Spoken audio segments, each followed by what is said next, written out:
foster an empathic way of being. And does that work for everyone? Whatever that means to you. Got the thumbs up. Okay. And we light the candle. This is how we start our empathy circles. We set our intention, and Edwin, how long is this supposed to last, the meeting? How long? I guess probably about an hour at least, maybe this Because time you have around. such a big candle. Oh yeah, this is. We're gonna go to about here.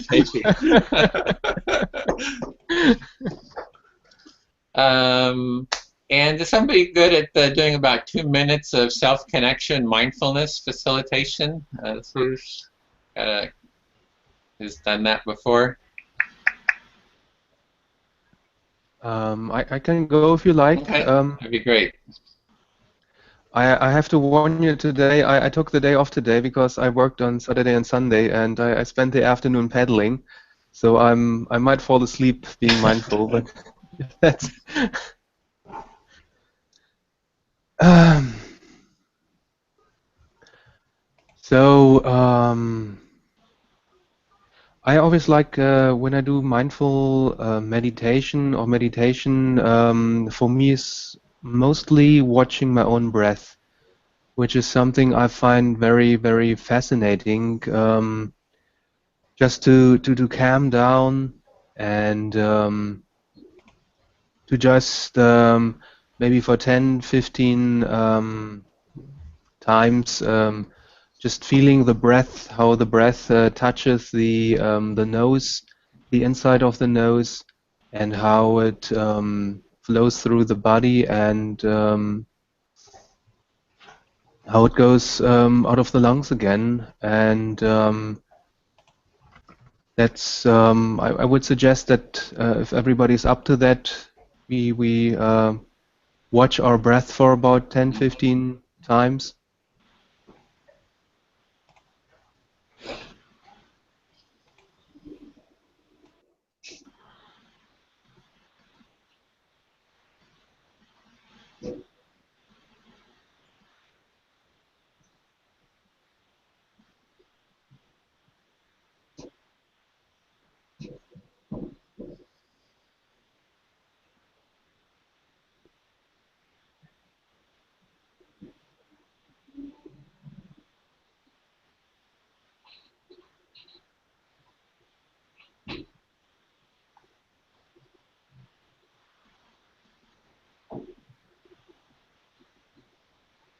And those of you who are comfortable with watching the breath, what is also very soothing and very good for mindfulness is listening to one's heart beating. It can be a little unsettling for some, so just do it if you feel comfortable with it.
Okay, thank you very much.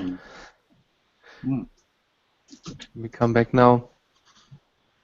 I always like watching my own breath. Sometimes when I get bored and when I ride in the subway, that's something I do Hmm. because I feel you can really listen to the time stop watching your own breath. It's a bit a second starts to become a minute and then time starts to flow away. It's something I really like to do. Well, it's a nice start to feel much calmer, more Yeah. relaxed, and grounded. So thank you for that. So we want to do next is just go around and share what we've our kind of empathy this last couple weeks in empathy, just to report on what you've been up to or anything else that you feel you'd like to share. I guess I could start. Yanti, I guess, is not going to be here. He's been working quite intensely on putting together uh, a grant for a conference, and today's the deadline for it. And so I've been working a bit with him, helping edit, and it's coming along really well. He's done a lot in just he had a really short period of time to do this, and so he's been working like crazy getting it together, and it looks like it's in pretty good shape. So at least so he's getting the ball rolling for doing some kind of an empathy training conference. So I think that's quite exciting. The other thing this week in empathy is I've been doing, there's IDEO has a human-centered design workshop that I've done. I've been doing a lot of these design workshops that they have, like they have a 7-week one, they had a 4-week prototyping workshop that was online, and they just brought out one that's a day-long workshop. So I put together a group, and actually I can show that here, to do this workshop, this day-long workshop. So I put this group together to do and we had our challenges. How might we develop learners' empathy skills? So I'm using the human-centered design framework in their workshop training, to learn the skills of human-centered design, and changing the design challenge that they have to be around training empathy. So it's a good way to kind of elicit insights and stuff. We had 3 facilitators and 4 participants, and we had a planning meeting on the 13th, and then we broke the workshop into 2 parts. Instead of doing the full 8 hours online, we started with the 2.5-hour section and got up to the section, here, the first part of doing research, and then we just had the second part, which was 5 hours, which we just did Saturday. And so anyway, that was kind of cool. The prototype people came up with, they really wanted to have a participant, they wanted to create a platform for empathy experiences. So you could experience what it was like to go to a refugee camp, you could experience what it was like to go to a slum in India, and other things. That was kind of like the prototype that we came up with. And so after the first, actually I should mention, after the first meeting, after our first meeting is we had 1 week that everyone could do interviews. And so we had, I think, how many interviews we came up with? We had 1, 2, 3, 4, 5, 6, 7. So there was 7 interviews. People went out and interviewed people about their needs for empathy. So that was really kind of cool. And I've also, we captured those on this website, on the Empathic Design website. We've got the transcripts of all the interviews. So by using the human-centered design process, we can apply that to designing, empathy training. So anyway, that was kind of cool. And I'm looking to do another one. If anyone would like to take part, so it would be, maybe later on 2 Saturdays this month, we would be doing that. So if you want to learn the human-centered design process, coming from Europe, it'll be a little rough with the time. It'll take you up to midnight. So, so there's that part. there was this. I came across this training here at Columbia. They had a workshop, the empathic dilemma, the path to professional success. So I found that they have a day-long workshop with 3 trainers teaching some kind of empathy training. There's a link here in the document. They charge like $250 for it. They kind of lay out all the different. And they're at, where were they at? They're at Columbia School of Social Work. It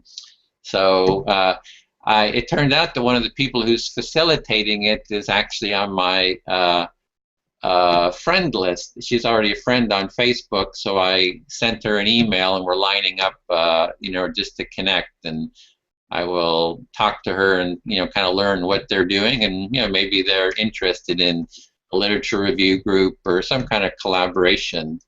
So that's kind of in the work. There's Helen Reese. She does. Let's see. She does. She's at Harvard. She's associate clinical professor of psychiatry at Harvard Medical School, and director of the Empathy and Relational Science program at Massachusetts. Let me make that really big. At Massachusetts General. Oh, sorry. And she is in the healthcare field, and she has a company called Empathetics,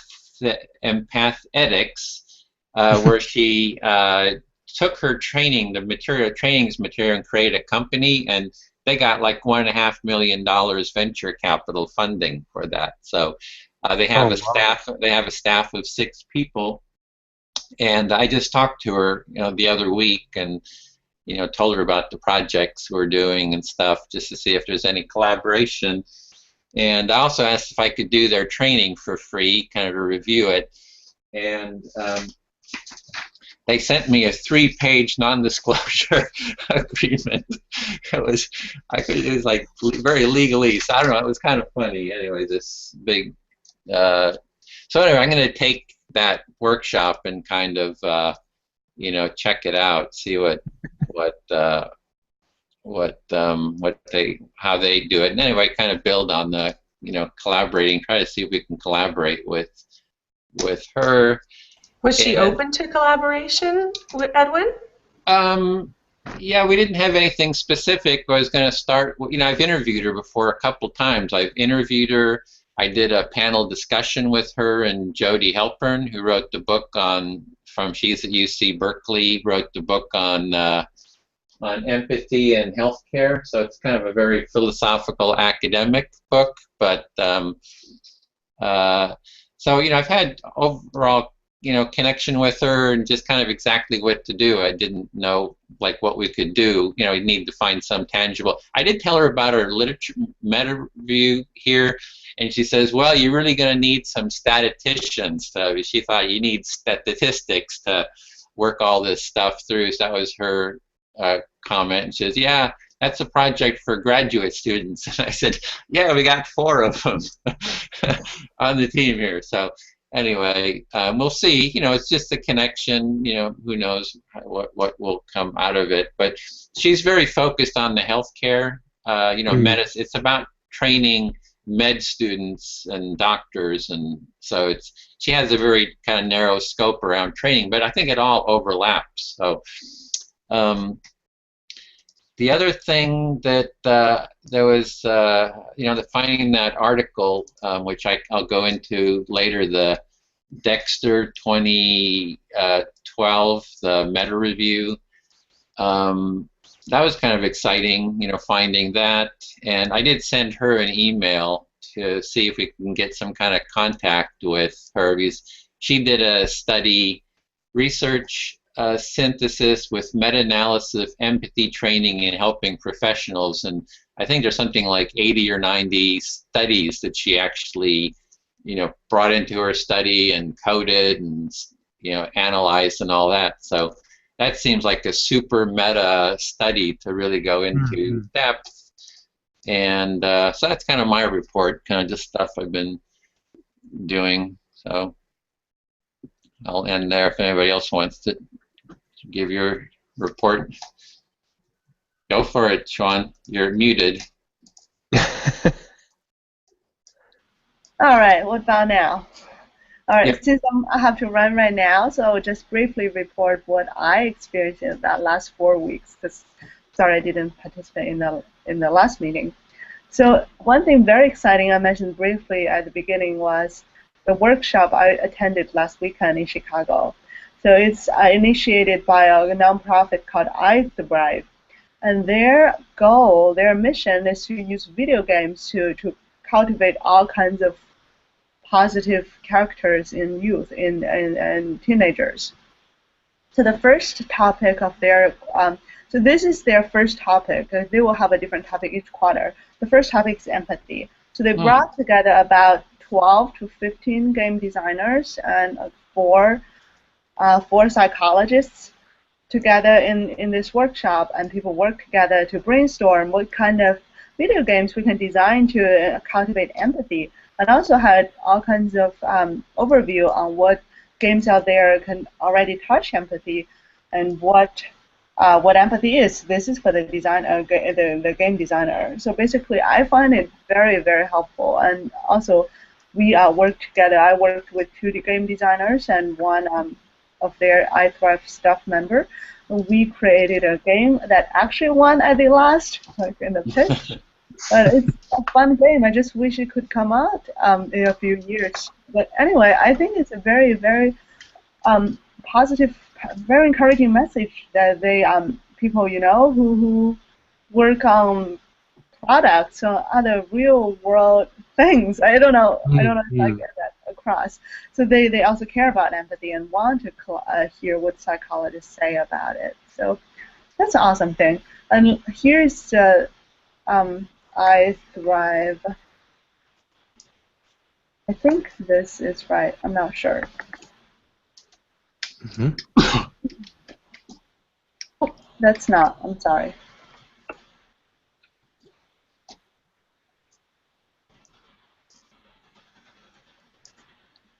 Okay, here it is.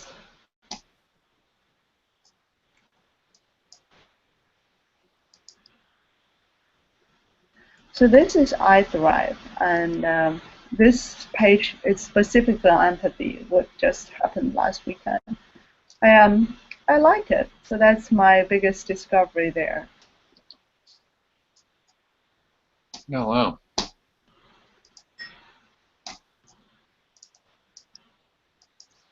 We're all sitting here reading it, Schwan. So what was what can you give a bit more overview of before you go? What was the game? How did it work? Yeah. How did it foster more empathy? Yeah, absolutely, absolutely. They will have a list of other games they mentioned in the workshop. But for our work, so those are existing games that kind of touch on empathy. But for our game, we developed basically happens let me see how to say that. It happens during 1600s. So basically, colonists from Europe are just landing on America, and then there's conflict between the local tribe, or let's say a hypothetical local tribe, and the colonists. And the character which the player is controlling is a merchant.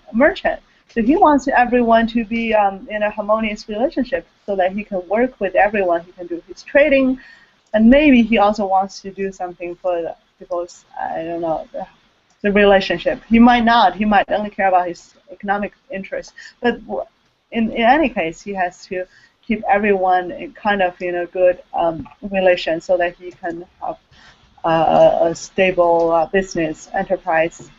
That's what we were working on. It's more on negotiation and kind of persuasion. Yeah. About persuasion and negotiation. Sort of, yeah, sort of. But also it comes across like understanding other people's situations, understanding their motivations, to understand the conflict, stuff like that. hearing opinions, perspectives from both sides, and understanding different people have different values. That kind of concepts. So, and it's also fun because it's sort of a resource management game, but you also can have dialogues with the NPCs, like, and each person has a different character, different values, different perspectives. So when you communicate with them, you get to understand how things can be viewed from different perspectives. And sometimes you have hard choices, hard decisions you have to make. Like you want to make money, but the son of the chief of the local tribe is very sick and he can't afford the money. Do you help that person? Stuff like that, to cultivate empathetic, pro-social behaviors, and compassion and pro-social behaviors. That's what we were thinking about. I mean, you can click on their logo on the left, the upper left corner, and to read more about organizations. But now I think it's fascinating, and I think they will work on some other topics in later seasons. I'm not quite sure what they are going to work on. Maybe Greek, self-control, something like that. But yeah, it's really a wonderful experience. Just collaborate with designers and brainstorm what we can do. So is that like little mini design teams? You broke up into design teams, and each group designed something? Yes. So different teams, like some teams had the idea of, the veil of ignorance. Basically, you don't know who you are going to be, or at some random moment, you're going to shift identity with another person. So what you have done to that person will become what you will suffer from. So that kind of idea is, as a video game, you randomly switch between characters. How many people were there attended that? About 20 people. Mm-hmm. We have 4 design teams, each had 4 to 5 people, and then there are some other staff members from iThrive and also some speakers. So yeah, about 25, I guess. Did they have much background in empathy? Like in kind of formal understanding, or are they kind of more designers or game designers, or? It's not really. Well, they have a much deeper background in positive psychology. They're academic consultants. They're people who came to the workshop, like the psychologists. They're more in the emotional appraisal field of research, not specifically on empathy, but I mean, they know something. So it's not like deeply rooted in empathy. That's not the case, and they will change their topic. So it's the first topic they pick.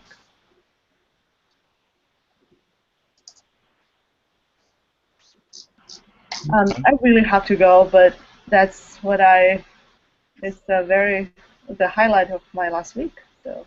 Okay, well, thanks Sorry, for I sharing totally that. got disappeared in your link, so of course you have to go. So next week, in 2 weeks, we meet a half hour early, so you have more time for. Yeah, that'll be very helpful. Okay, right. Yeah. And thank you very much for sharing this website with us. Thank you. Bye. Bye. Bye. Okay.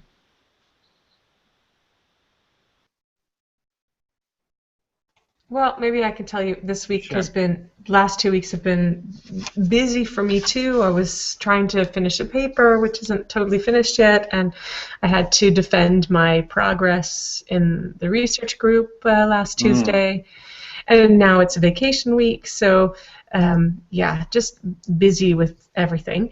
I've been really excited about, what I've seen start developing on the site, and just it's very, very difficult to keep my hands off of it, because the second I start looking at something, it makes me want to read another article and another article and another article, and yeah, that's tough.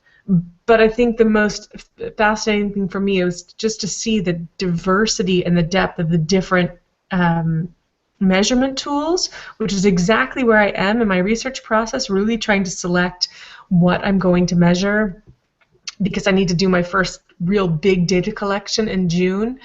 So it's been really, really nice to have so many people helping me collect this data. I feel like it's a personal service everyone's doing for me somehow, and I know it's a rich resource for so many, but it's so very personally helpful.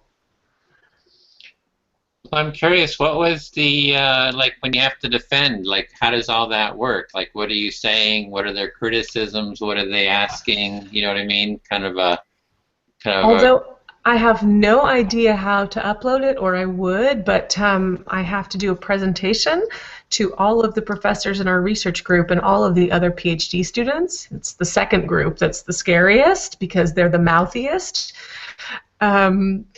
So basically I need to say, you know, what the premise is of the 4 years project, and then explain kind of the background of the studies that I'm doing and where I am so far and any results that I have. And because it's a group of people who aren't working on the project with me, of course, the first thing you need to convince them that empathy is teachable. Because the first questions that come up is, wait a second, that's a personality trait, and that's not something you can mess with. We don't deal with character, you know, so a lot of those questions come up. And then I had even one of the professors say, you're not talking about training empathy, what you're doing is making people more resilient and making them more adaptable and flexible. And I thought, wait a second, you're going kind of far out in left field here.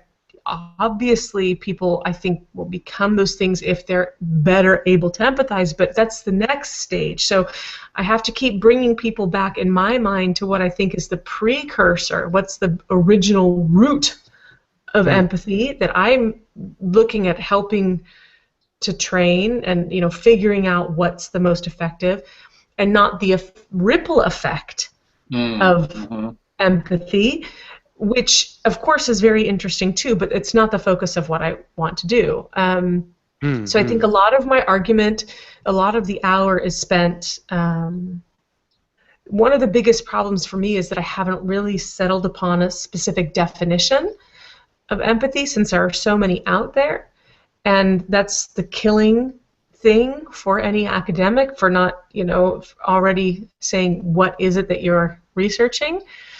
Because at this point, of course, you know, empathy is so many different things to so many different people, and my audience, really that's the concern I have, is that, well, what does the profession that I'm working in, what do they see as empathy in their professional perspective?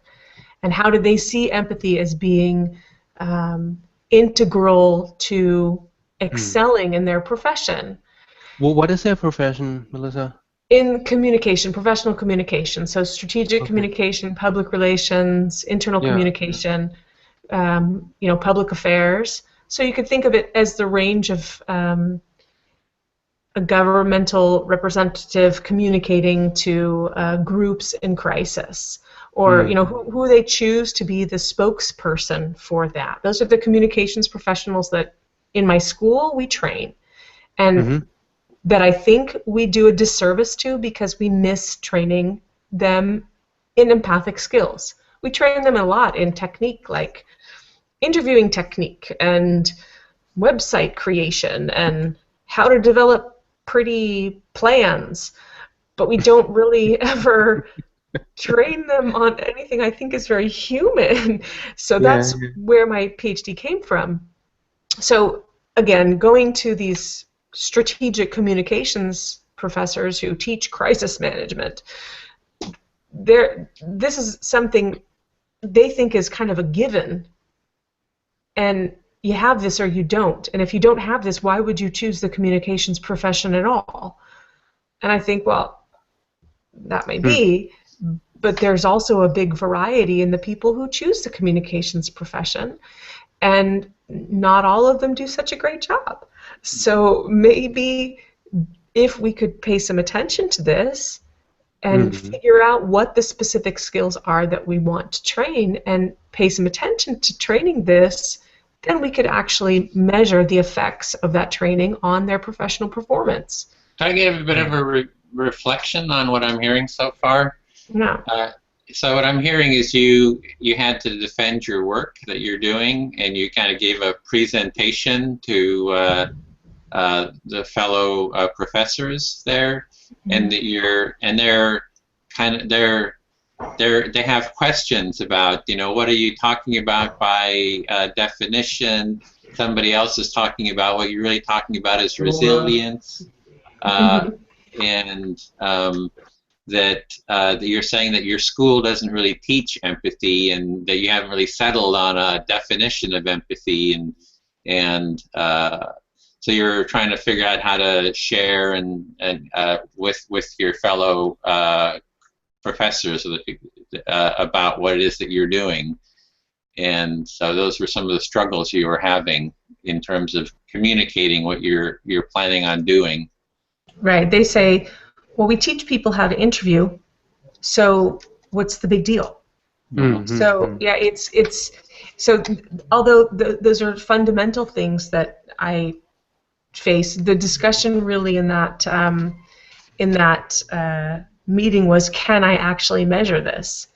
And can you actually say that somebody who you train to listen better and to recognize facial expressions and to respond better, to have a deeper vocabulary, to have create a better reflective response, can you say that is what made them better? I mean, is empathy really what's making their work better, or is it something totally different? So there were some really good questions, though, I have to say. It was a tough examination, but it did make me think, yeah, really, can I just observe people doing interviews and pick out the things I'm looking for and say that that's it? I don't know. So it was an interesting discussion. Okay, so they were asking, what is empathy measurable? Can you teach it? What is it? So those are some of the questions. Pretty basic stuff, huh? Yeah. Yeah, and also, I mean, well, I think in one point your professor might not have been totally wrong. I mean, I see there are some blocking roadblocks to empathy, right? And stress is definitely one big blockage for empathy. A stressed person has a hard time to be empathetic, right? Yeah, but again, we're dealing with students. I'm not dealing with the professionals. I'm dealing with students who are in the bachelor or the undergraduate phase, and how do you develop their skills at that point before they go in the wild, and before they jump into these situations? How can you, train them in a safer setting so they can practice that? And so there's a lot of components there, of course, that build to being a good professional. I'm not saying that empathy is the only thing that makes you a good communication professional, but I think it is definitely supportive. So, yeah. So that was my week or two. Mm-hmm. And I have to say, I did make a slide of this lovely group that's been created and all these wonderful things that are happening, and the professors were a little bit jealous that I'm, 6 months into my PhD and helping to create an international network of people working on the same problem. They kind of looked at me and said, "How did you do that?" And I said, "Well, I called this guy Edwin, and basically it all happened from there." Well, I hope you can document that report, like what they're asking, what you're saying, because that's almost like the training material, right? It's like it's like you got the question of, is empathy teachable? There's, what are the answers to that? What are you measuring? So it seems like what we're actually kind of developing is like direct answers to all those questions. I mean, that's what we need to, for people in general, because people in general are asking the same question. It's like, is empathy teachable? And there's plenty of, like the material from Carl Rogers. He says empathy is teachable, and he's got, that one is you have to have a model, someone who can model an empathic way of being is part of it, and so other skills too that can be taught. So. And in the paper selection, we have some neuroscientists as well already, who are in the section who actually did scientific studies. I mean, Rogers is kind of. I did meet some people who were really sneering at Rogers, who think he's just a sentimental guy. But for people who say something like that, I mean, we do have collected some studies already where people, neuroscientists, actually prove the plasticity of the brain. Mm-hmm. Is that the word, It's right? actually it's the best reference I had. I said, well, let me tell you a little bit about narcissists and psychopaths, because that was the best. Those are the best studies I could refer to, saying, this is something that people choose to turn on and off in this psychological situation. So if you can choose to do it or not, that means it's a skill that you can be trained or not. So that was the response I knew I had. I had that one. And you can. I mean, they actually put people under the MRI machine after the training, and you can actually see that empathy training really new pathway, new synapses are being trained, and new areas light up after you have been training empathy for 8 to 10 weeks. I mean, people have been doing that. The Singer Group has been doing that, and I find that kind of impressive for them to actually prove it for people who do not believe Carl Rogers and who have to see the brain scans, and then you can actually see it on the brain scanner. And, that's Tanya Singer's group, right? Sorry? Tanya Singer's group, right? Yeah, but her colleagues Klimecki and Leiberg, they were doing the studies. She's only on the third or fourth of the papers. There was just I think a half-hour program on Nova, which is sort of a science program here in the United States, and it was all about memory. How do we remember something? And they were showing the studies about memory, and they had actual video of neurons rewiring themselves and how the wiring happens.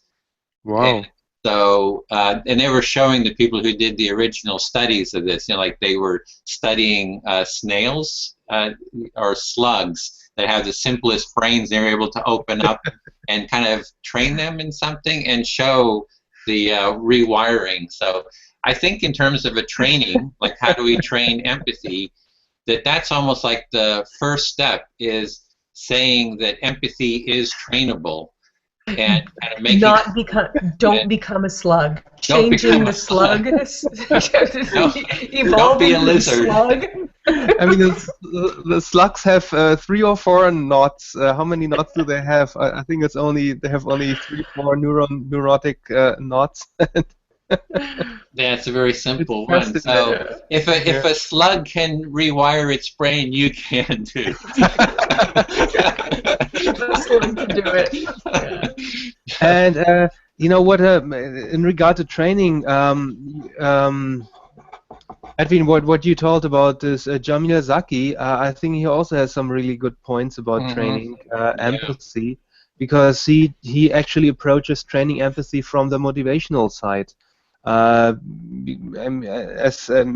When he says, well, there's of course there's an empathetic ability in each and every one, which is can be largely automatic, but for people to be more empathetic, they have to be motivated to do so. So one good part of empathy training is also motivational training, how to motivate people to be empathetic, and when they have that motivation, then they will automatically become more empathetic. Mm-hmm. Yeah, we have that in the methods section. Yeah.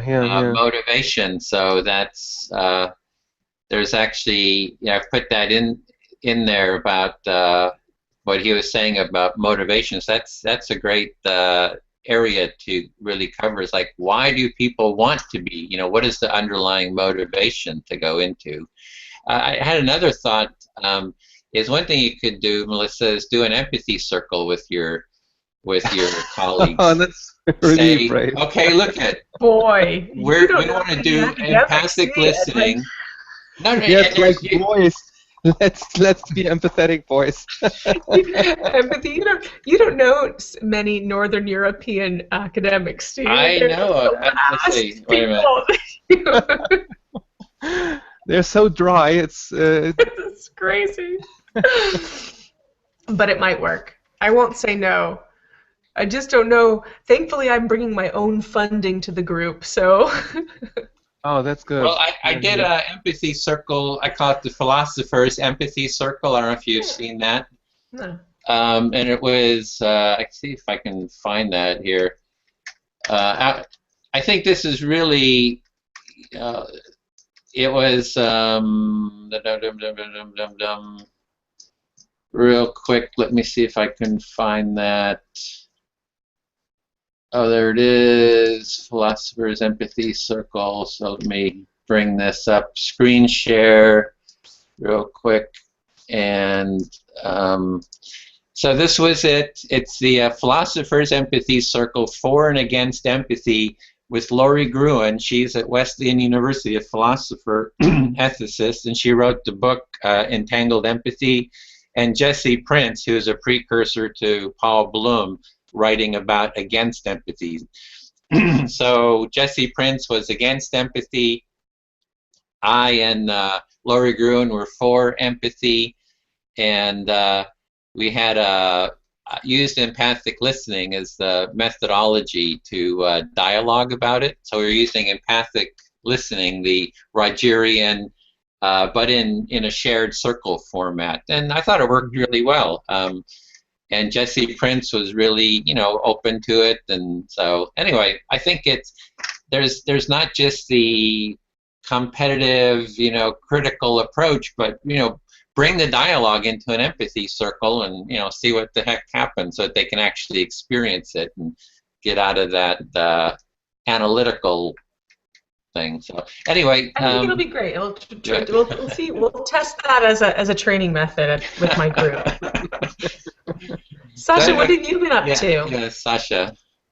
Well, the last 2 weeks I did a lot of reading. I read a lot of papers, and I had a very, very interesting talk with a publisher from Springer Science and Business Media. I've been doing trainings and coachings for them for years now. They're one of my best customers. And one of my coachee, he actually told me, well, I really, we are friends now, and he asked me what I'm doing. I told him about my PhD project, and he told me, well, talk to one of my friends. He is in the publishing department, and so I talked to them, and they really liked my the overall topic of my PhD thesis, and if I'm lucky, they're going to make a book out of it. Which will be published in the Springer Organizational Psychology series, and That's I'm really so cool. excited about that. Yeah, That's so cool, Sasha. What a great opportunity. isn't it? Yeah. I couldn't really sleep for 2 days after that. Yeah. Of course, it actually means that I have to rewrite my thesis after I turned it in, because actually nobody is going to read a PhD thesis because it's incredibly boring, because you have to bring all the quotes, and nobody wants to read many quotations. But basically, it really brought me on the path of my PhD thesis, because I found myself in the last half year that I really branched out reading about empathy, which I think is great, and I love getting so deep into the subject. But my initial idea was to do empathy trainings for leader as part of a leadership training, and after I studied now kind of in broad about empathy, I really want to narrow down now my focus on leadership training, empathic leadership training, or empathic organizational culture. I haven't really narrowed it down that much, but and also with a focus that the results should be interesting to professionals in a leadership position. So and that was really exciting for me. Really exciting, yeah. Yeah. So you're narrowing down to how empathy can be used for leaders, how leaders can use empathy, and that's what the book would be too, is empathy for leaders, for leadership. Well, I mean, if my PhD thesis, if the end of my PhD thesis, I have to conclude that empathy has no place in leadership training, then I will have to write a different book. Who knows? I mean, as part of the academic process, one also has to be confronted with negative results. But I do hope that's not going to be that way, and then I would want to make that also the topic of the book. Well, that's what Schwann's course is on, is empathy and leadership. So Oh, she did that course in last June for, I think it was more for like high school students. Yeah, it's more for high school students than people running businesses, but still, it might be an interesting thing to talk to her about. Yeah, thank you. When she's in June, I think June or July, she's going to do it again. It's a week-long course, but it's it's going to be for college students for next iteration of it. Oh, so okay. It's like right on the same topic. Yeah. There's also, I curate articles on the internet, related to empathy in that magazine. I don't know if you've seen the magazine on Scoop It. Have you seen the Scoop It? No. Oh, yeah. If you go to the, you need to see that, Sasha. That's a good resource. Yeah. Let me bring that up here.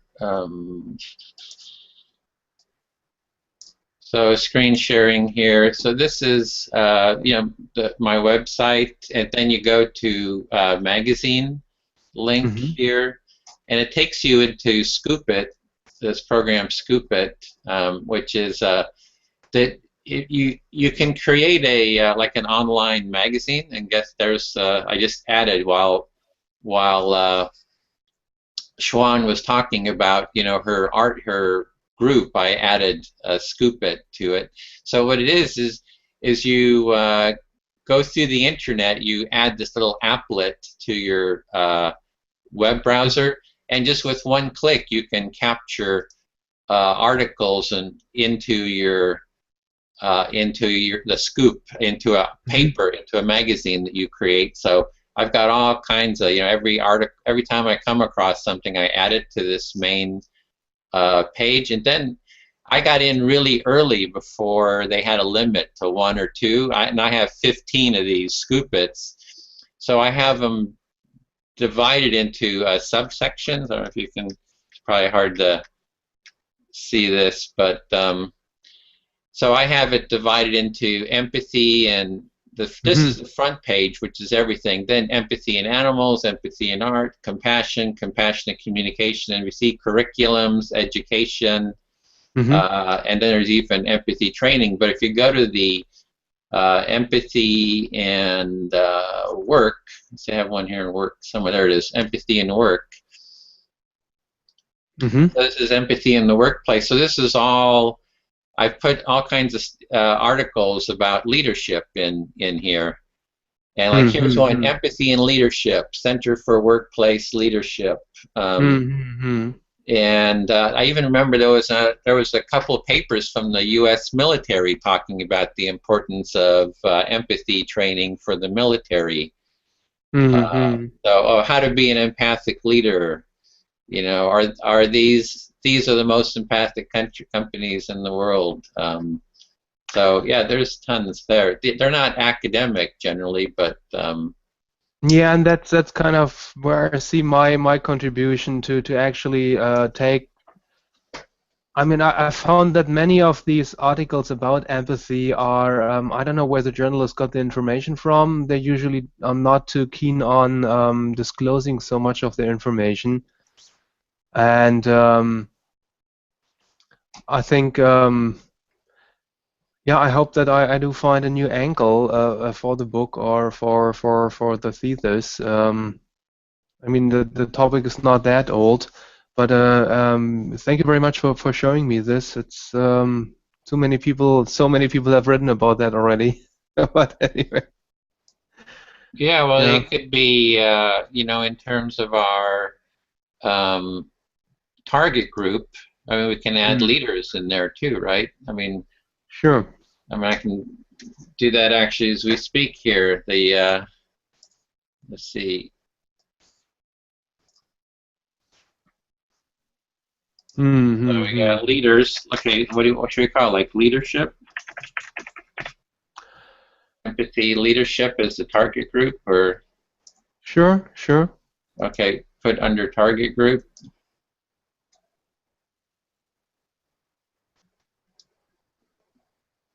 So we got a heading now for our target group to include your leadership project. Great.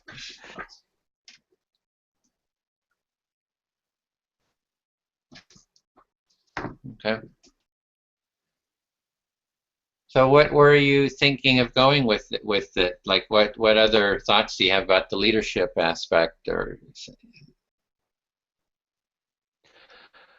Well, basically how to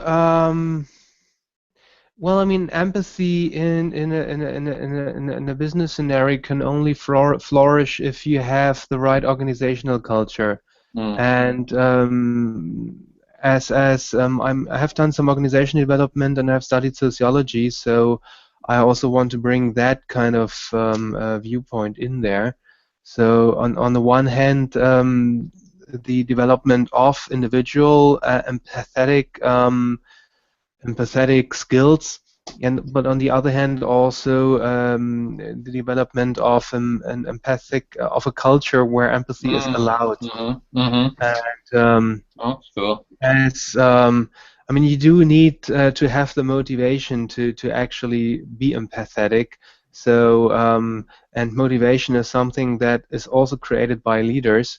So so it should work both ways. You need empathetic individuals, but also an empathetic organization, an organization that honors and that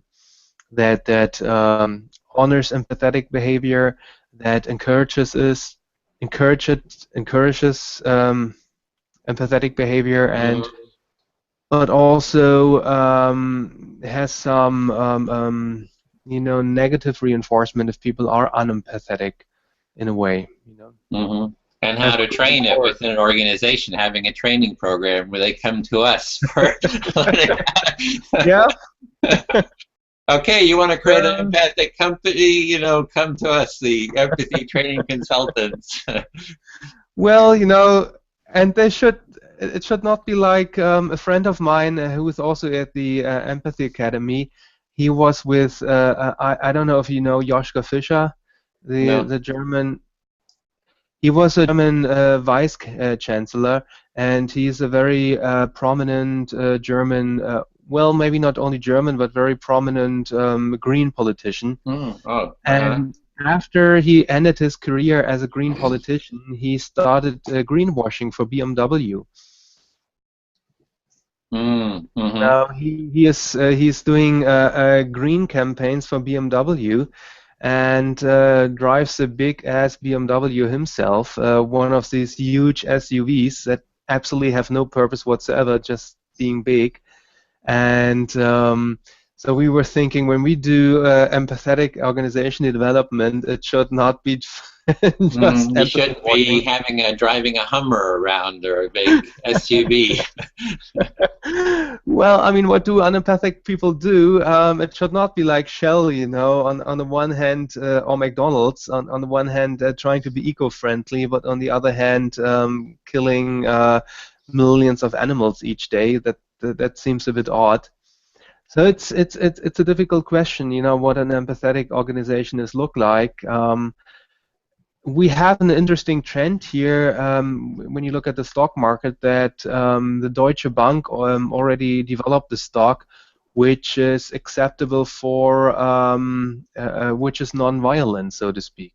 They developed a non-violent stock, so I think they did it for Muslims, but not only for Muslims, I think also for other groups, for Hindus. So it is no when you invest in that stock, no ammunition ammunition producers or weapon producers, drug, alcohol, and genetics and all that kind of stuff. They just keep it out of that stock, so you can really invest your money in clean business. And that would be an example of how even the Deutsche Bank can be, in a way, reduce the suffering. But then again, maybe one is really mixing up a lot, a lot of good living or moral living with empathic living, and that really needs a lot of discussion. What actually what is an empathic organization? Okay, well, we kind of went for quite a while in terms of sharing our reports. Should we jump into looking at a couple of papers? Do we have time for that? I have to go put my kids to bed. Okay. We've already been in more than an hour, well, a little bit more than that, and I know we all get to talking and we have so many cool things happening, but I do make a promise to them. Okay, so next time we're going to start half an hour early, so yeah. Would that give us like a bit more time for... It would. I just want to say, though, I'm so super excited the way people are jumping in and entering their stuff, and I think that what I said to you earlier, Edwin, just getting into the habit of entering things as we find them, I think is already going to get us way ahead of where we were before. Would you mind like making that comment and sending it to the group or something? I think, you know what I mean, is like encouraging everyone to do it and kind of encouraging, you know, championing that that work ethic of, you know, as you go along, just keep adding, keep adding, keep adding. And this is a long term. I see this as the foundation, but indefinite. It's like it's indefinite. It never's going to end. It's never going to end. Yeah, it's like Wikipedia, where it just keeps growing, and we can. And it's empathy infinity. Yeah, infinity. Well, then we have to write some summary studies from here now to summarize the. I mean, that could be another thing that. From time to time, we get together and write a summary study. So that is let's just call it a reflection, an annual reflection. Yeah, annual reflection. It doesn't have to be like a published, peer-reviewed everything. Although I love that, but I think it would be nice if we had like State of Empathy 2016. You know, like a State of the Union kind of thing. Yeah.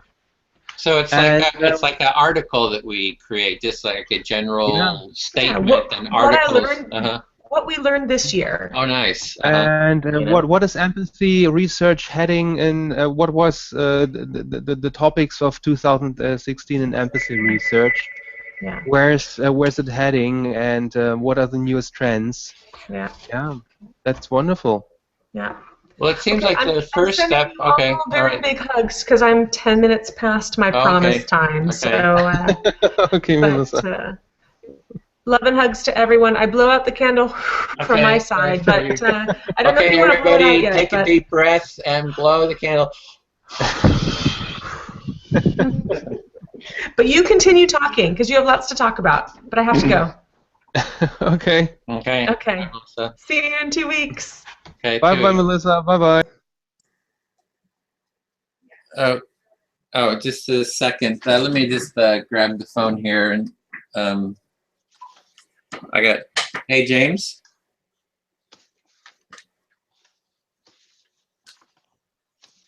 Oh, it's gone. Oh, never mind. So, what should we do?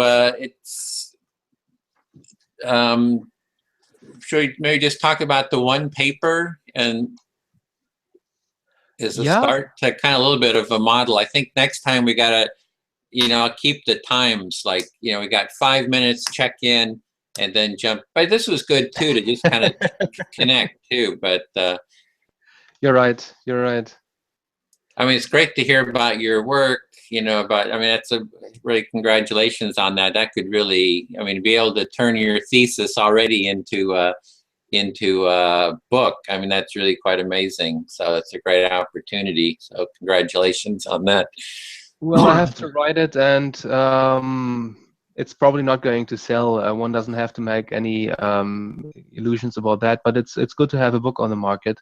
Mm-hmm. For me as a trainer and coach, it's very good marketing, and I also feel that that was another thing why I started actually writing my thesis about empathy. That I also have a very strong personal connection, and I also want to use the book for let's call it preaching about empathy. Mm-hmm. And you cannot do it overt. You have to do it in a scientific covered way. But that's also I like this kind of platform for doing that.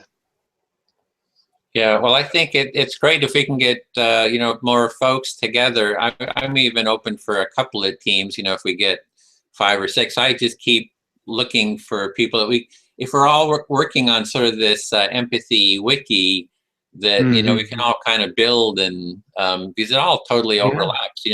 What your training for leadership overlaps with the communicate. It's kind of like all the same thing, really, even in the healthcare.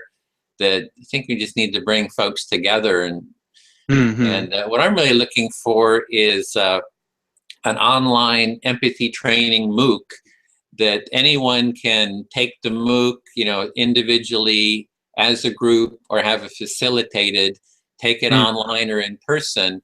So it's sort of like NVC. I don't know if you've seen the NVC community, that they have a curriculum. They have 250 trainers, certified trainers, that if we can create an empathy training certificate, then people can make a living doing empathy training, and they have time and motivation for really working intensely on fostering empathy. So that's kind of like what is NVC? Nonviolent communication. Oh, okay. I know that. Yeah, sure. I done a seminar not that long ago on nonviolent communication. Yeah, they've done a lot of work on empathy. They were Marshall Rosenberg was a grad student with Carl Rogers. Rogers, yes. It's that whole group: Carl Rogers, Marshall Rosenberg, Gene Gendlin. And the person-centered approach, I think, is like a big source of resources for empathy, and I think combining that with the human-centered design.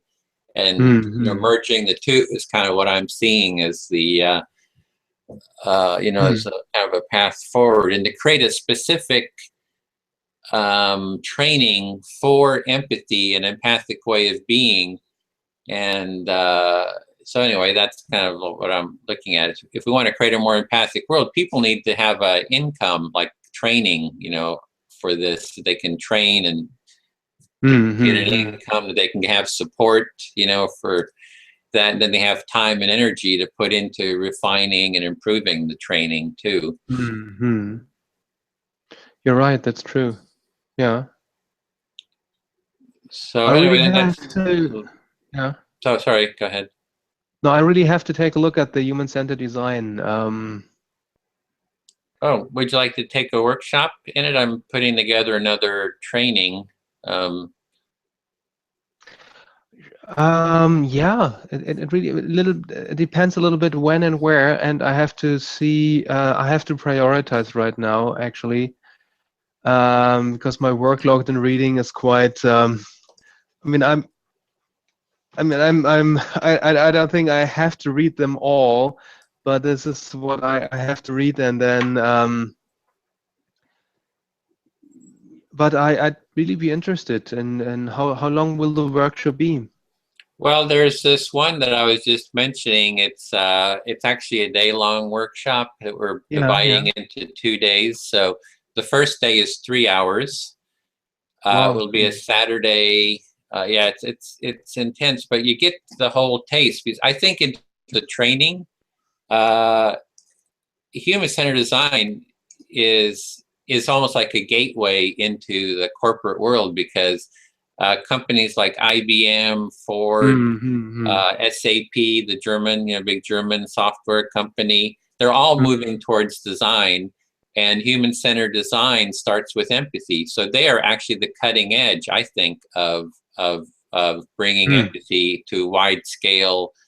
And if you're talking about leadership, I think you got to do, if you're talking about leadership in companies, it's going to be leading design thinking, because that was just, the software companies here in the Bay Area are all using design thinking as kind of their methodology, a lot of the startups. So,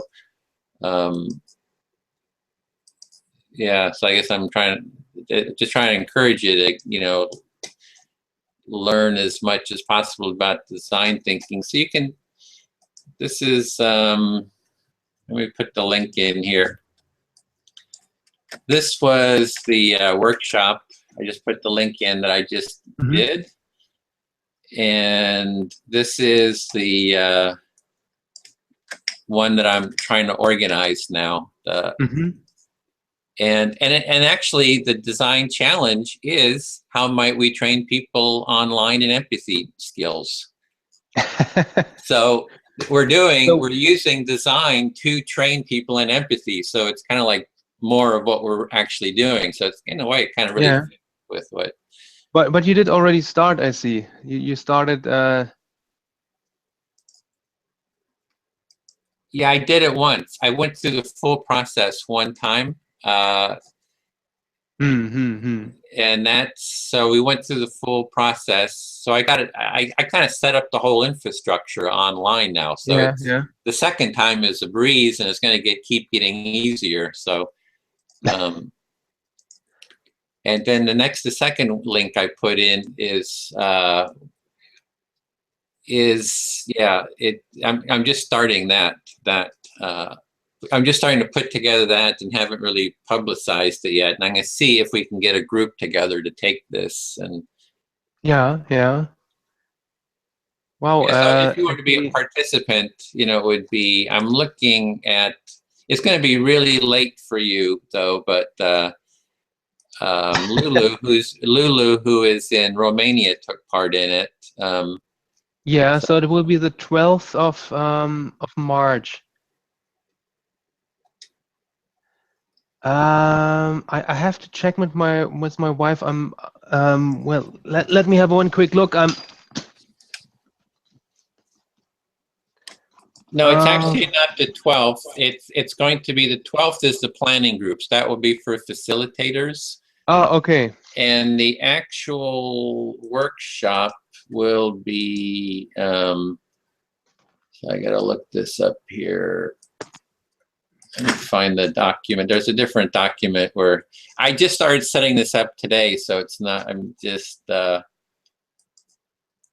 what I'm looking for is 6 participants, and let me get you the link. This is the sign up page here, and March.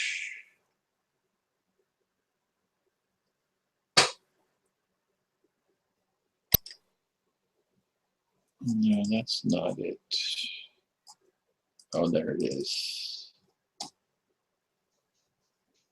1 second. So coming up.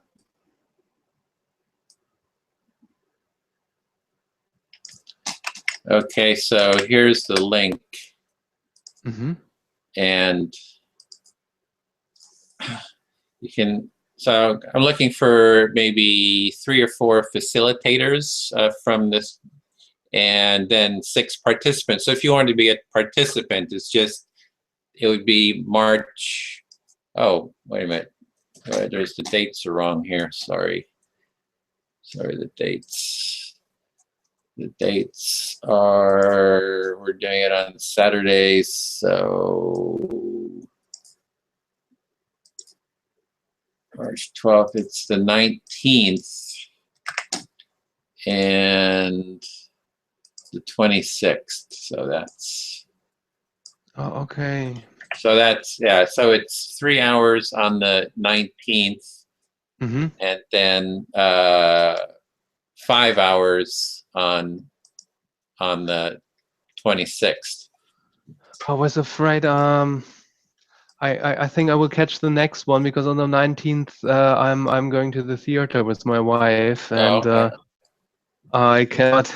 It will be the first time since our daughter was born that I'm going to the theater with her. So. Okay. So anyway, maybe we'll do it again. We'll see. But I hope so. It sounds really interesting. Yeah, and I think you really find it useful. It's yeah. Especially as a trainer. So. And it might be, I mean, I told you already that I did something with Theory U, and I really like Theory U, but it's a bit too esoteric, maybe. I also found not everybody is open to that. So this, I think this human-centered design thinking might actually work better for business than Theory U. Yeah, I would think so too. I mean, I did the Theory U, that same workshop. We had a group here in Oakland, so I did it for I don't know how many weeks. We went, every time, and I liked it very much also, but in the end, I don't know if some people actually read very carefully what Otto Scharmer actually wrote, but actually what he means with social field is very, very esoteric. In one part of his book, he actually wrote that the social field, some call it Allah, some call it Brahman, and I think that he kind of went overboard with that. he's turning it almost into a religious. Sounds like. Well, he comes from this Steiner people, you know, the Rudolf Steiner. And, I think they have some very well, it's a bit of a hodgepodge actually, and I think I also wanted to write him a letter from a comparative religious point of view. You cannot put everything together and call it social field. You will. I mean. He's lucky that some some the Saudi Arabians haven't read his book. He would probably be charged with heresy and stoned to death when they read it. But apart from that, I really liked it. But human-centered design is I should really take that. Yeah, when he says social field, is he just? I think he just would say the emotional felt experience. Oh no, not at all. Not at all. No. No, I can wait. I think I even marked it in the book at some point. He's really very specific about that.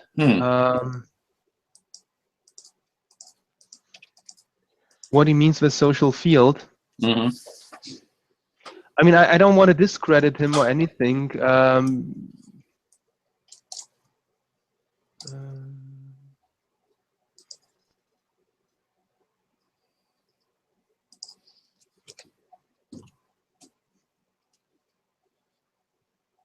By the way, we recorded the past meeting for the design group. You can always bring that up and just scroll through it if you want to get a flavor of what it is like. Okay, yeah, I will like to do that. No, I have trouble finding that right now. But there's one very where he really goes into what he really actually thinks about the social field, which, I mean, I'm not saying that I disagree with him, and I think it's also important that you look for what is you look to the core, what people actually mean when they pray and when they meditate. That's a very noble cause to do that kind of searching. But it's what he does is that he takes different concepts, religious concepts, and says, well, I've got the answer, and it's all the social field. That's a bit. I think that could offend quite a lot of people. If you're interested, I can. Not really. I'm kind of more interested.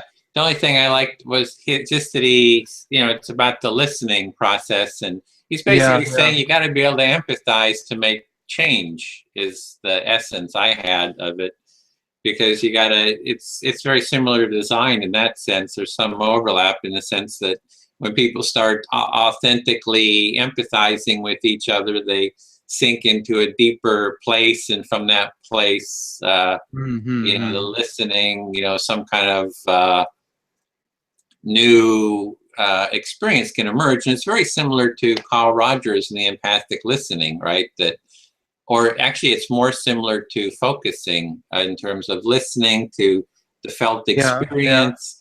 You keep following the felt experience, and then it leads to some, subconscious felt, next step comes into your awareness, and you can kind of take action.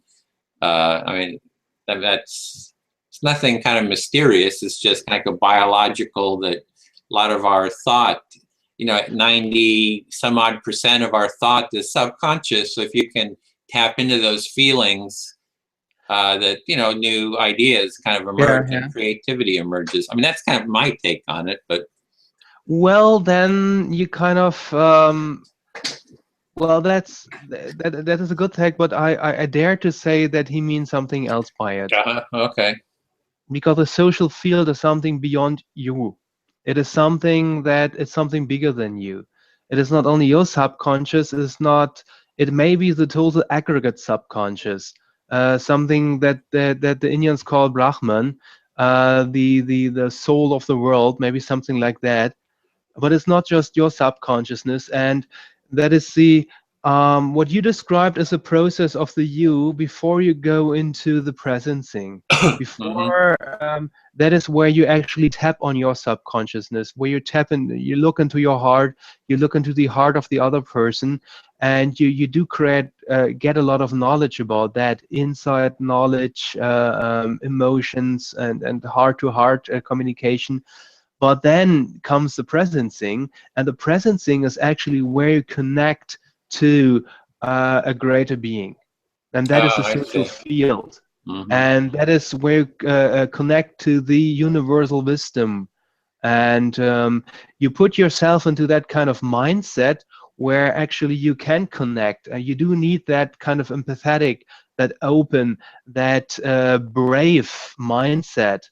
Now, because fear is also a blockage to that kind of mindset. If you're afraid, if you're judgmental, if you are a cynical, then you block yourself towards that great universal wisdom. But by getting into that mindset and meditating in a way together, then you feel that crack about which he talks all the time. And when you experience that crack, then you connect to that universal wisdom. And then, but then again, you emerge from that presencing state, that special state of mind.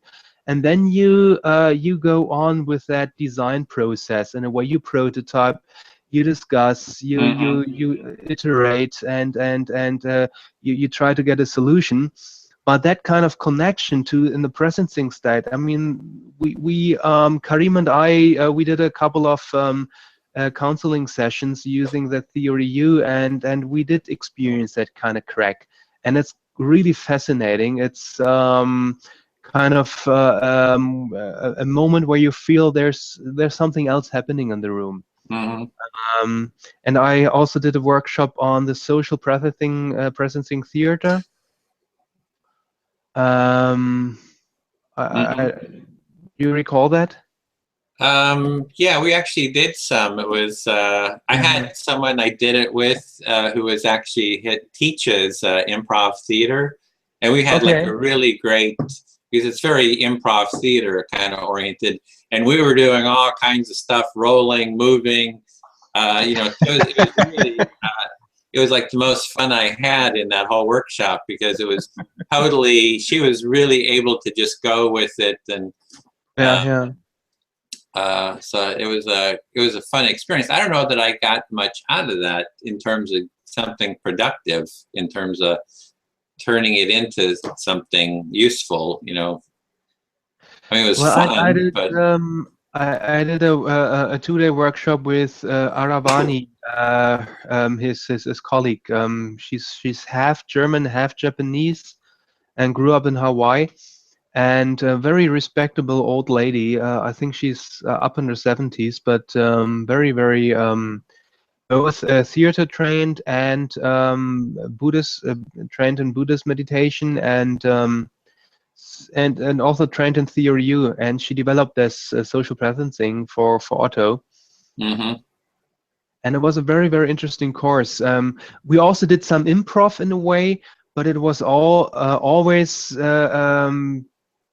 we were laughing from time to time, but it was also really intense because what you do with the social presencing, you're doing an empathy circle without talking. And Karim and I, we also did that with our customers, so to speak, and it is really intense. People, people stand. You're supposed to form a statue of yourself that symbolizes your mindset, and then the other people give you just a little feedback. I feel that your statue is had that and that effect on me. And we had people very, very deeply moved after that. It was really a good experience. And a good method of being empathetic without having to talk much. Right. That's I like to get this that level, like that pre-verbal empathy. How do we nurture that? And because like NVC is highly verbal process, for example, and how do we have those tools for the pre-verbal? Because I think that's like the foundation, you know, to have that. And also sometimes, especially in a professional situation, you have people don't want to open up that much, but still they are scarred. They experience trauma in the workplace or in a private place, and with this social presencing theater, you can actually people can present their traumas, present their hurt, and but they don't have to talk about that. And so they don't have to reveal. Well, on the one hand, they're revealing very, very much about themselves, how they feel, but they don't have to tell names. They don't have to say anything, and still everybody can help them get a solution to that. And it works for the mundane. It works for in the crisis situation, and we have had very nice experiences with that. Well, yeah, that would be great too. Looking forward to exploring all these. I just wanted to share with you a link to the website where I was putting, you'd mentioned some blocks, fear to being a block to empathy. So I started putting a list of blocks. So I'm imagining this to be, I've started with advising, but there's a whole series of blocks. I imagine each of these to be a separate lesson that you can explore the blocks to empathy, where you get an explanation of the block, you see it modeled. And if you're doing this in a group, you can do some like role play and exercises around each of the blocks to see how you can become aware of them, and also how the empathy, how you overcome it with empathy. That's very good. And I mean, the paper I've been reading from Schumann, I also put it in the I like the blocks very much. I think you got them. It looks very complete. Yeah, I've been gathering them and bringing them together from the different sources to. Yeah. Let's see if I can also think of some blocks which aren't in here.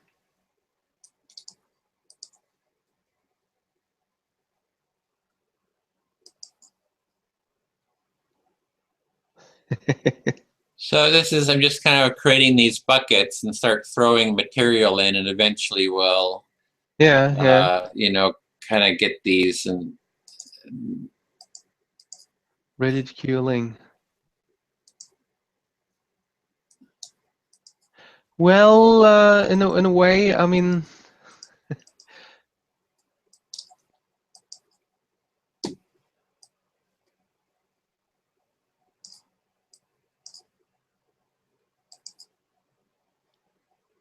Very, very good.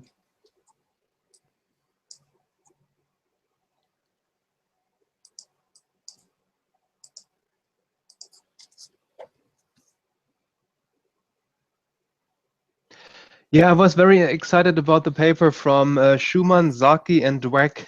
Oh yeah, It was really very very good read for myself. And it was addressing the empathy deficits, beliefs about the malleability of Mhm. empathy, predict effortful responses when empathy is challenging, Mhm. and that is really, I think that is also a very important pivot point for training. That Yeah. actually, before we start training empathy, and I think this is also what Melissa experienced, that Exactly. Mhm. she had people in her colloquium which said, well, empathy is not malleable, empathy is fixed, it is a personality trait on the one hand, and it is an automatic process happening in your brain, so what can you do? And when people think like that, this study really sums up people who are thinking like that, they actually fail in situations when empathy becomes challenging. Mhm. They are nice weather empathizers.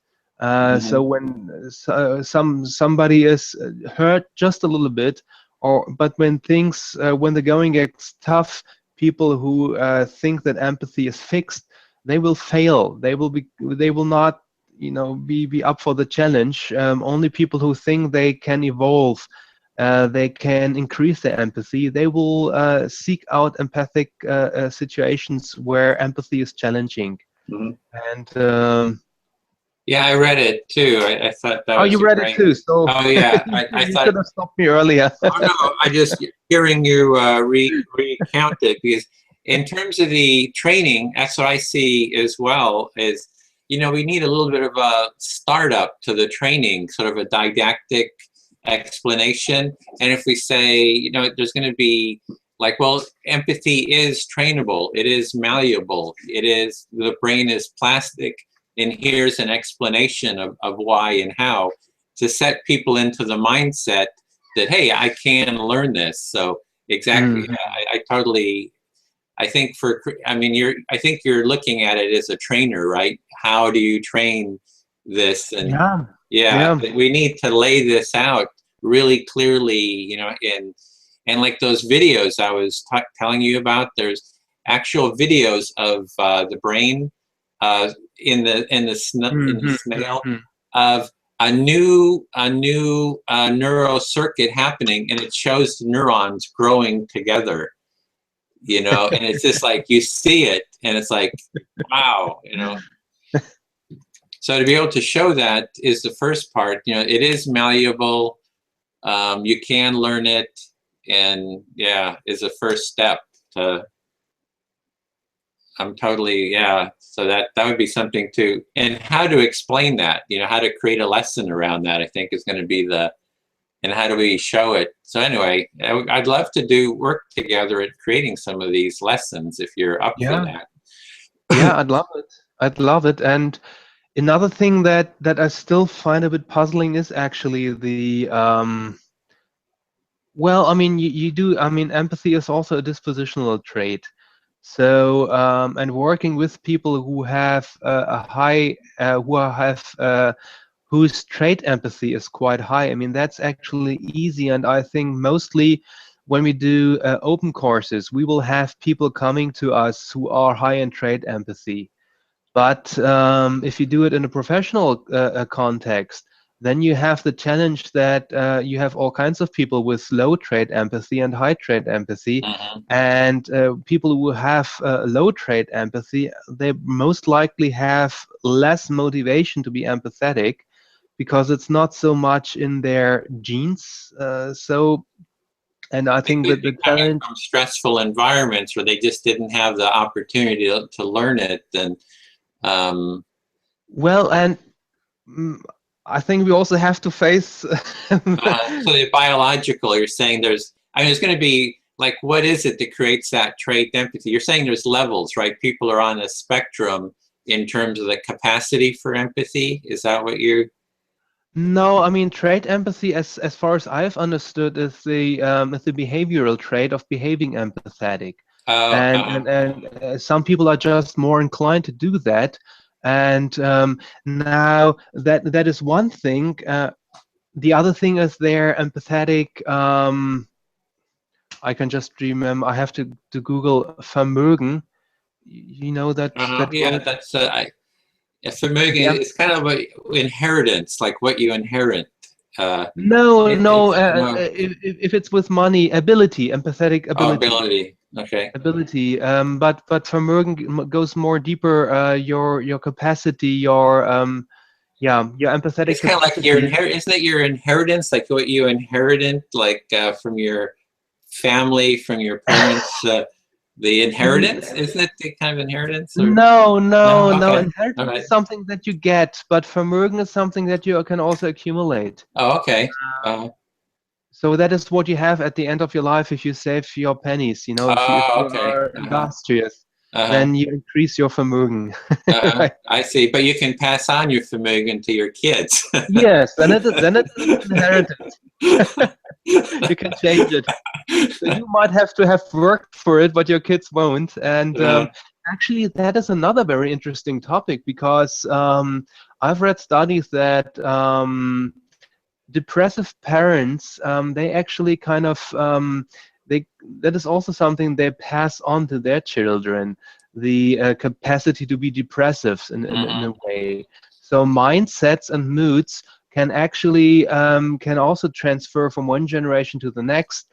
So when we do empathetic trainings, there's a good chance that we pass that kind of we also pass that on to the other generation. So it's a generational work as well. Yeah. Now, so on the one hand, we have the trait empathy. So that is the tendency to show, behave in an empathetic way. That, of course, has to correlate with the empathic ability, because very often we have people who have a tendency to be empathetic. They just don't have the ability. So they end up just being emotional and sensitive, but not really. You can also be that in a very obnoxious, self-centered way, right?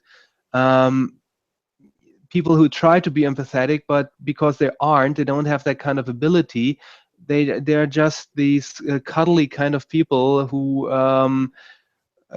try to be nice but can't really, because they aren't really understanding what the other person needs. And I think they might be the enemy. They might be the people who bring a bad name for empathy. Yeah, there's coddling is one. Yeah, yeah.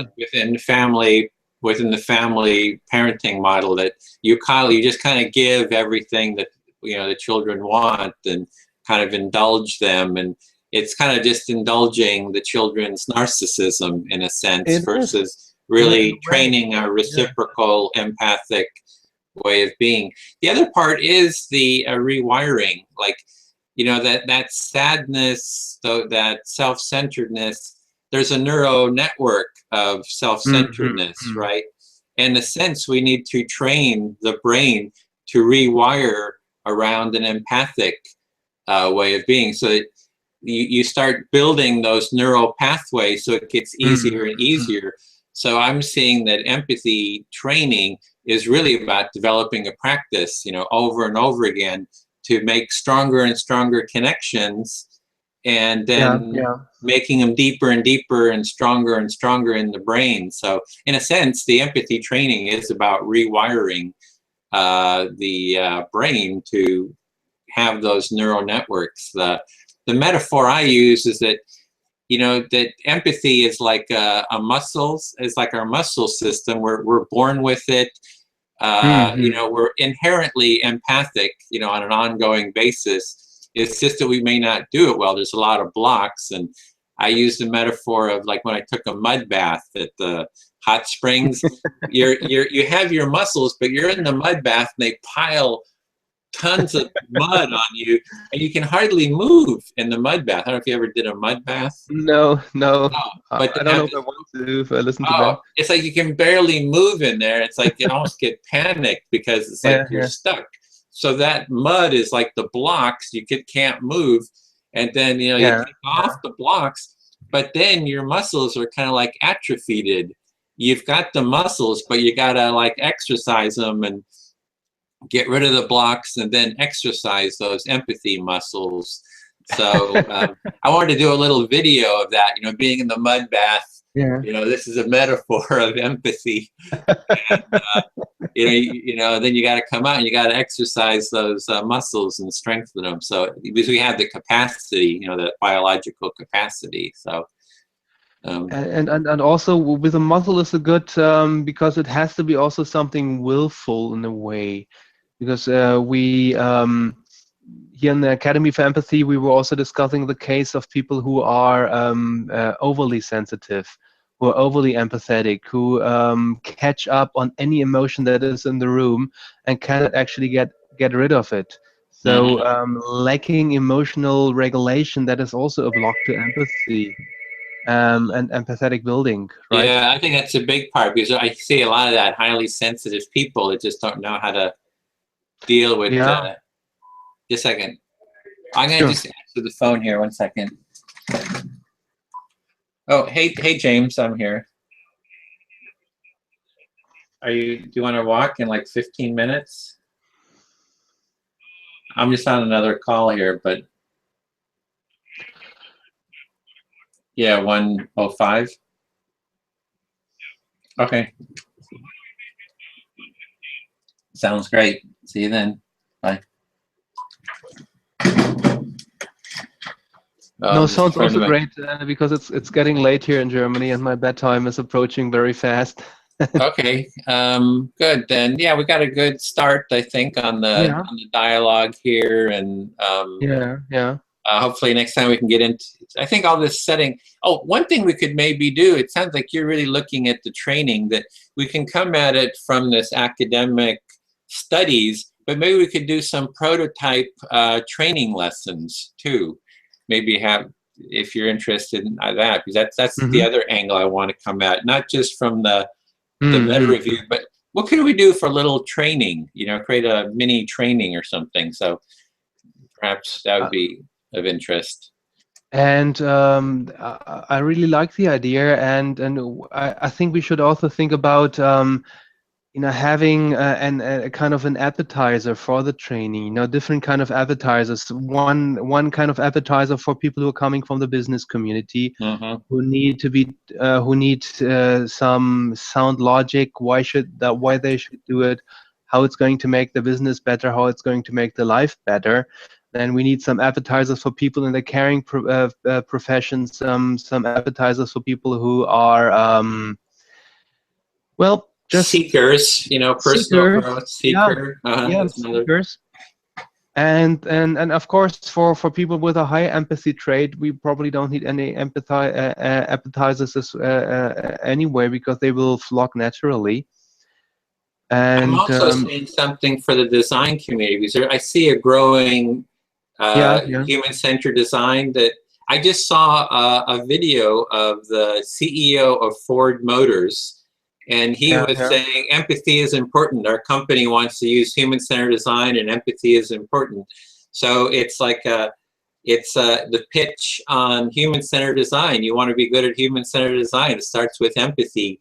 Here's so that's a motivator, right? People want to do design, human-centered design, make their companies design-oriented. So so what I was hearing is lay out a different segments of a pitch for different communities about why they should do empathy training, basically. Yeah.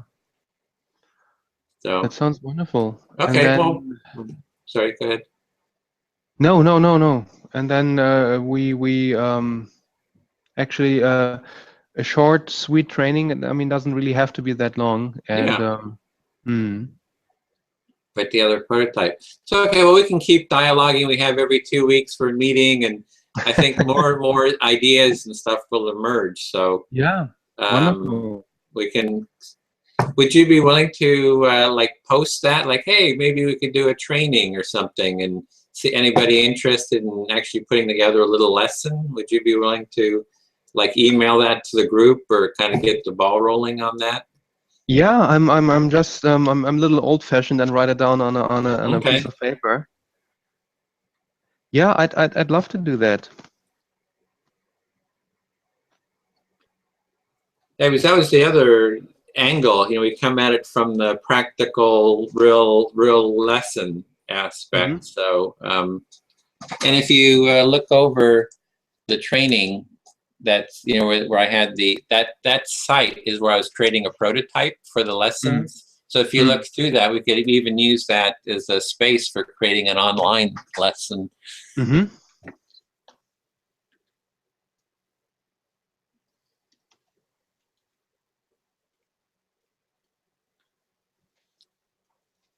So, okay, well, I feel like we've really covered a lot of great ground here. I'm going to go and take a walk. I've been here at the computer all morning, so and it's already 1 o'clock here, and I guess you must be pretty late there, almost.